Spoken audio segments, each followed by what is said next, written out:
કોલીખર ગામનો વતની અને મારી તત્વ કોલેજનો એક વિદ્યાર્થી જેનો આજ ગયા મહિનાની જુલાઈ મહિનાની 4મી તારીખે અવસાન થયું છે। તત્વ કોલેજની આગળ આવેલા તત્વ માર્કેટમાં એ દીકરાની લાશ ત્યાં મળેલી। તે સમયથી જ એના પરિવારની સાથે તત્વ કોલેજનો દરેક સ્ટાફ એવું વિચારતો હતો કે ભાઈ આ બનાવ કેવી રીતે બન્યો અને એ બનાવમાં કાયદો અને વ્યવસ્થાની રીતે પોલીસ ડિપાર્ટમેન્ટે તપાસ શરૂ કરી છે। આજે એના શ્રદ્ધાંજલિના આ કાર્યક્રમમાં અહીંયા ઉપસ્થિત રહ્યો, દીકરાને શ્રદ્ધાંજલિ પાઠવી છે।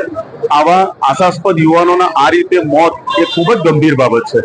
હું આજના શ્રદ્ધાંજલિના પ્રસંગે તંત્રને એક વિનંતી પણ કરીશ અને એક એમને અમારા વતીથી એક અમારી એમની નમ્ર વિનંતી છે કે આવો જે બનાવ બન્યો છે એની પૂરેપૂરી તપાસ થવી જોઈએ અને આ તપાસના અંતે જે પણ ગુનેગારો છે એમને કડકમાં કડક સજા થવી જોઈએ।